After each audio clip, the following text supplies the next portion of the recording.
twisted minds unique. Hi, it's Andy from Blackwell Brides, and a couple things. One, we're watching Slash Sisters. Two, I've been asked to make this fun, which means that I can't remember anything but how much I love the Slash Sisters and this show, and so you should too. It's the only thoughts in my head. Hopefully it's the only thoughts in your head. Hey everyone, welcome back.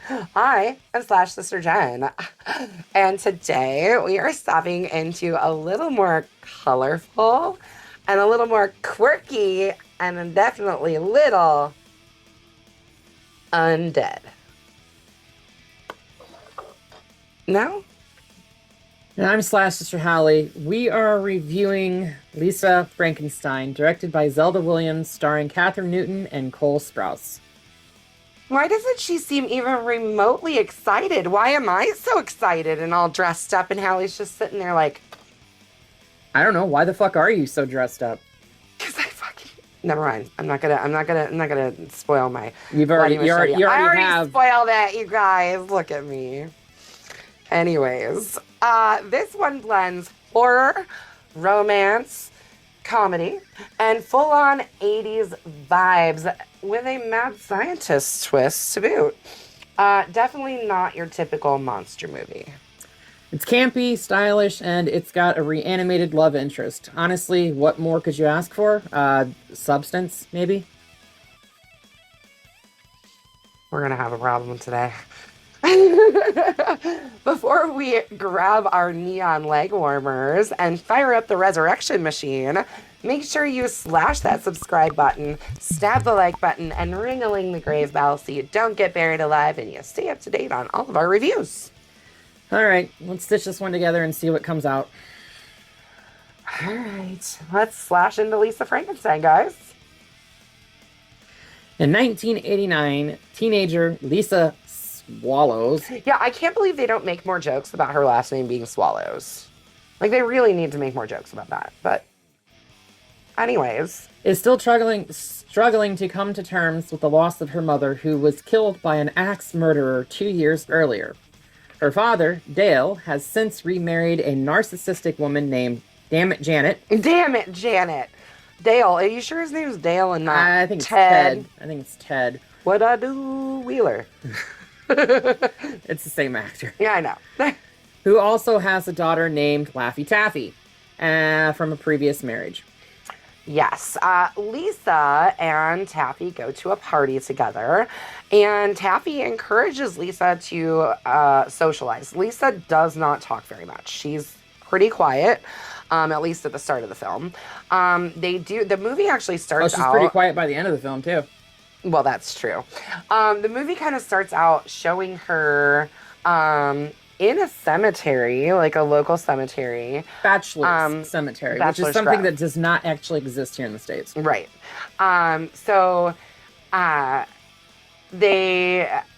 She's obviously like a little different, a little quirky. I have to say, just for starters, I feel like this movie is if you like grabbed something from the world of Tim Burton and then like put a Lisa Frank picture over the top of it. Even though Lisa Frank has nothing whatsoever. I know, it just happened to work out that way. Anyways, so she encourages Taffy encourages Lisa to open up a little bit, have some fun, and asks Lisa who she has a crush on. And Lisa proceeds to tell her that she's got a crush on the school editor, who's a fucking smoke show, by the way. Like, the newspaper editor, absolutely, like, the hottest person in the movie. And I'm saying that about a teenager, and that's gross. I don't think he's actually a teenager in the movie. Well, Katherine Newton's not. Well, no. And Cole Sprouse isn't. Because she's been playing a teenager for over a decade. Yeah. Well, she plays a good teenager, apparently. She is then accidentally drugged by... I don't know if it's accidentally. I think that bitch did it on cup purpose. Herself. Yeah, but I think she knew what she was doing. The editor's girlfriend or whatever, or if she's that friend, something, accidentally drugs her. And while under the influence, her lab partner, Doug, takes her up to one of the bedrooms. Like, at first, I was like, oh, Doug's gonna be a good guy. Nope. Doug's a fucking piece of shit, just like all the dudes in this movie, except for the creature. Anyways, and he proceeds to put his hand on her boob and then grab her hand and stick it in his crotch. Lisa returns to a local cemetery she frequently visits and speaks to the grave of a young man, a pianist, who was killed via a lightning strike in 1837 after falling in love with a woman who left him for another man. Bolt of lightning strikes his grave after Lisa leaves, and the man is brought back to life as a zombie. So, do you remember, there was this movie, I don't even know who's in it, but it was called My Boyfriend Is Back. And it was essentially, I mean, it was from like the 90s, I think, like early 90s. Yeah. And it was about a girl who, like, her boyfriend comes back as a zombie. And, like, this movie reminds me so much of that movie. Anyways, obviously, like, this guy's not her boyfriend just yet. The man who is only referred to in the entire movie as the creature, hint, hint, nod, nod, breaks into Lisa's home, while she's at home alone. Like, so let's rewind real quick to Janet, because after the party, Carla Gugino. Yeah, Carla Gugino. This character is so fucking obnoxious. Like, so awful. I mean, I love just wanted Carla to punch Gugino. her in the fucking... I love her as an actress. Yeah, She's yeah. brilliant in everything she does, Yes. but I wanted to punch her in the fucking face. Yes, absolutely. Yeah, this is... It's quite she's quite a character. She's supposedly like a psych nurse or something too. She's a psych nurse, but she's also an IP, an intuitive person. Intuitive person. Get the fuck out of here. Or what we now call spiritual and an empath. Yeah, whatever. But that bitch is crazy. Anyways, she... You have to be crazy to collect precious moments. Yeah. So she, when Lisa gets back after the party, she breaks the mirror in the bathroom. And then Taffy comes and wakes her up, and she's like freaking out, you know. Basically, Janet, can we just call her Damn It Janet? I think we should just call her Damn It Janet, because there's a serious Damn It Janet reference later where she actually says it. But she like makes Ted, what's his name? Dale. Forces her to apologize, and then tells her that she has to pay for the mirror, or basically makes her say she's going to pay for the mirror. But anyways, so then later, the next night, the creature actually comes and breaks into the house. And she starts throwing the precious moments at him and like basically trashing the house again. And even though Lisa initially is terrified, she eventually recognizes that it's the guy from the graveyard. And it's the man that she's been doting on. And decides to... Not before he vomits in her face. Yeah, some really awful smelling shit. And his tears reek. Yeah. But she decides to hide him in her closet. Not after. First, she makes him take a shower. And then they have a montage, a clothing montage, because what good 80s movie doesn't have a clothing montage? Any good 80s movie? This one. She's going to drive me crazy by the end of this video. I know it. It's a short fucking drive. It is. It's very short. But they, yeah, so then she like basically just is like, here, you can sleep in my closet.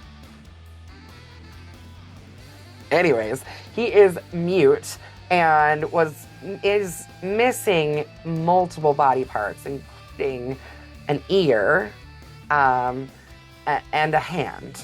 Which, by the way, to get around the missing hand in the clothing montage, Cole Sprouse just kept his arm behind his fucking back.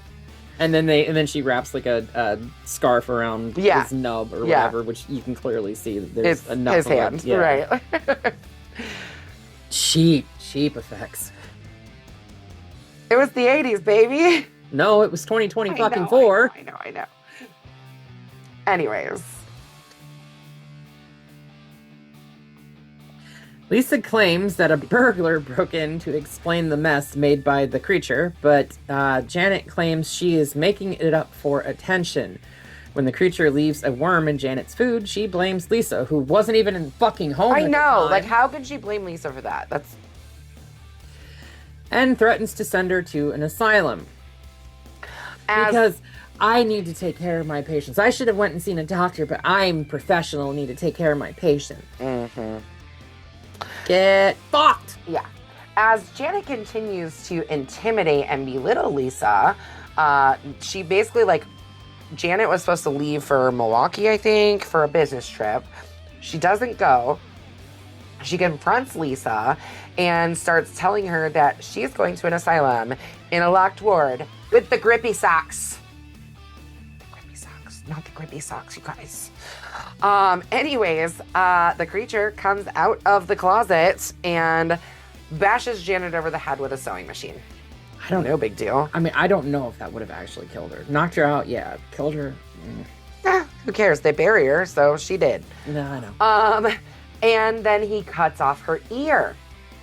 They dump her body and in the cemetery where he was buried.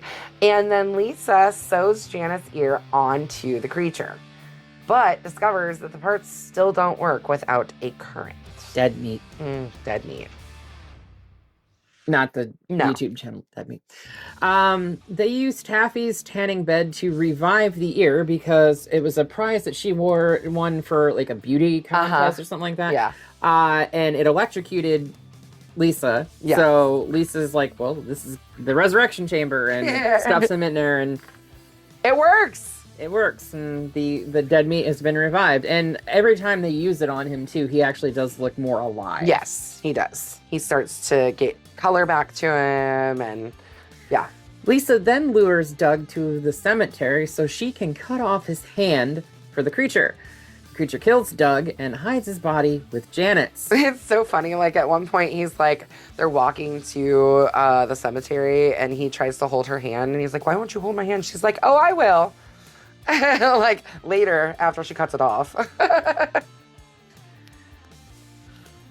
Apparently, Hallie doesn't find that to be funny. I think it's funny and hilarious. The creature does, like I said, kill Doug and hides his body with Janet's. The creature is thrilled to want that he is once again able to play the piano, and he and Lisa start to bond. Yeah, I mean, so Lisa, the character herself, she is, at least, she is. She's obsessed with death.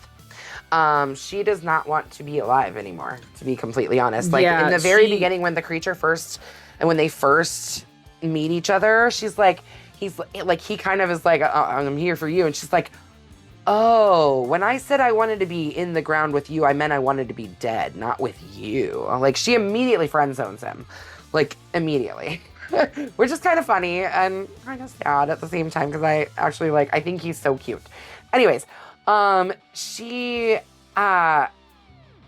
police at this point have started to get a little suspicious.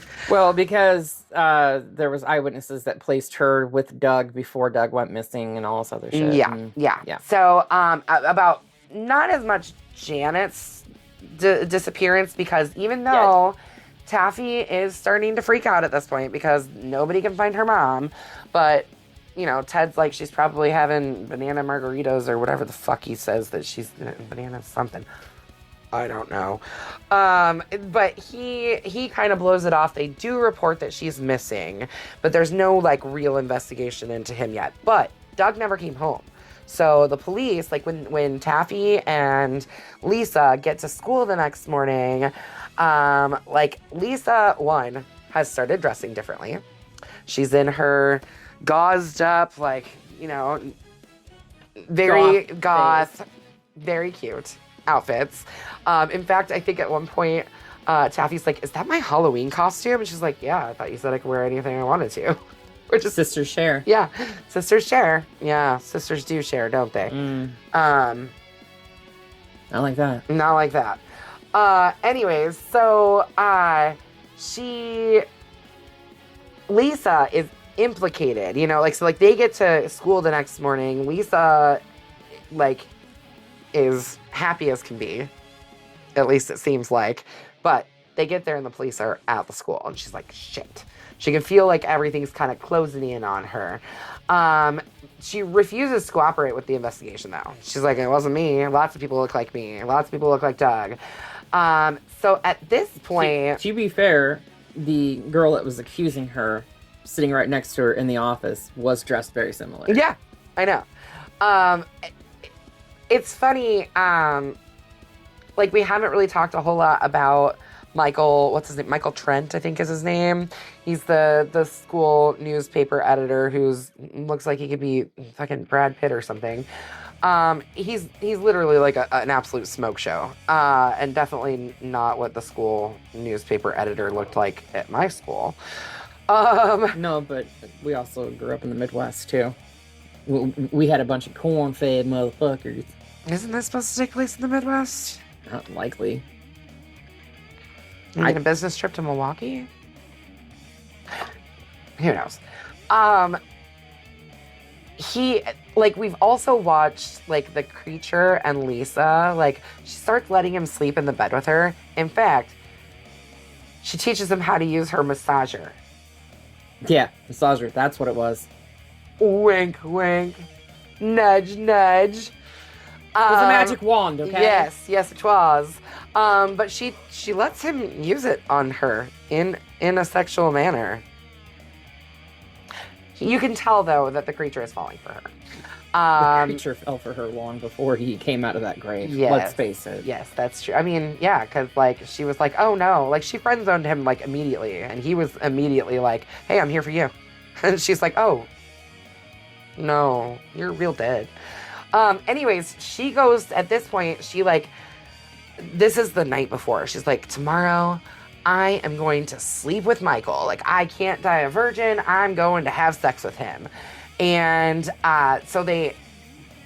she ends up leaving school. Michael had left school. Taffy had left school because she was just too distressed. They park outside of Michael's house.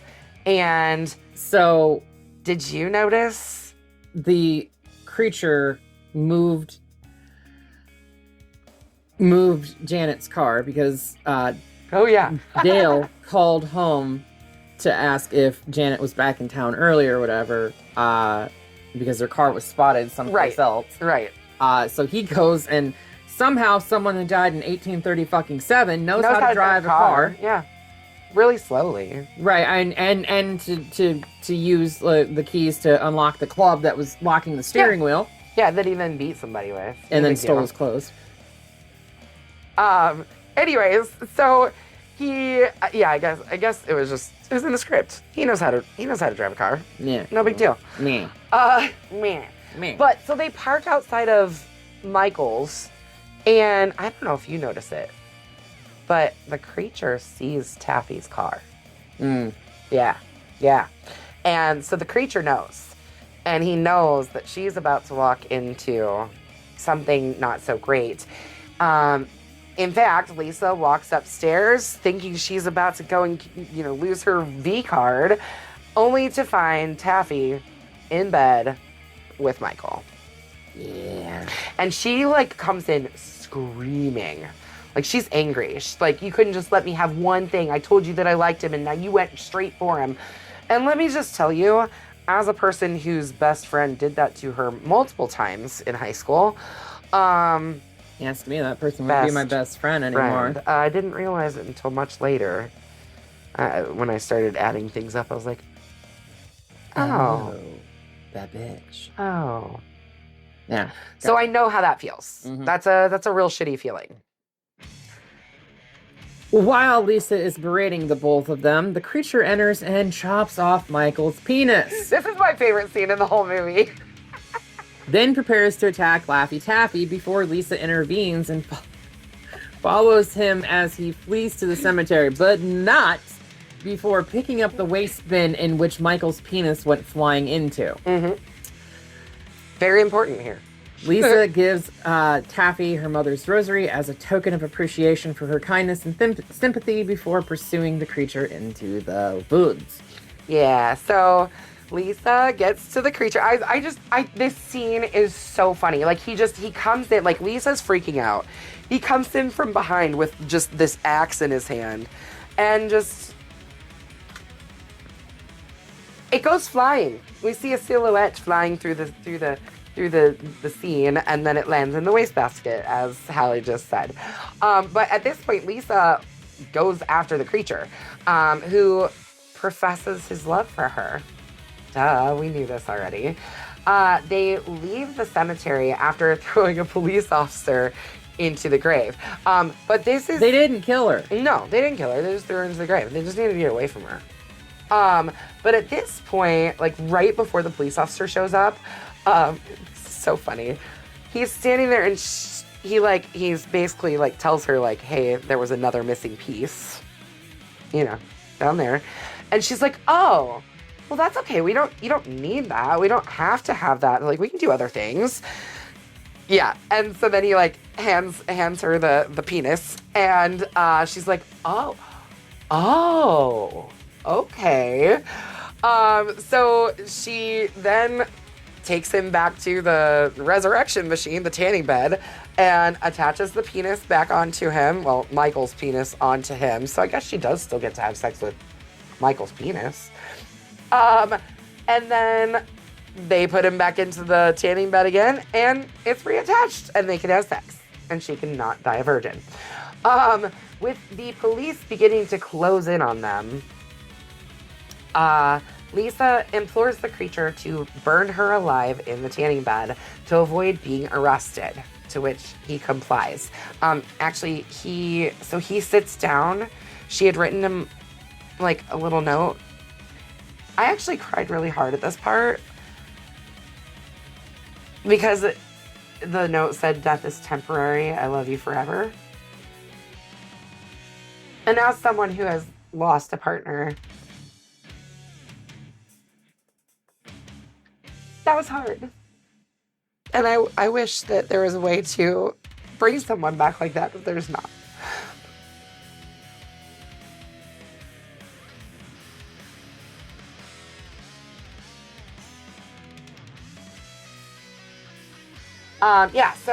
So there's sorry about that, guys. Hope you understand where I'm coming from. Anyways, so he sits back and he reads that letter and he watches her die. And the police come and the sirens and yeah. Sometime later, Dale and Taffy visit Lisa's grave. Taffy is confused to discover that an inscription reading "Beloved Wife" has been added to Lisa's headstone, which has been damaged by lightning. Yeah, well, so also before they had sex, because they can't have sex out of marriage, they gave each other peach rings, so they are married. Yeah. Yeah. Mm-hmm. The creature is then shown sitting on a bench reading Percy Shelley's poem "O Mary Dear" aloud. A resurrected Lisa lies in his lap and opens her eyes and moves her arm, but she's wrapped completely head to toe in bandages. Yes, very reminiscent of The Bride of Frankenstein. Yeah. So I love this.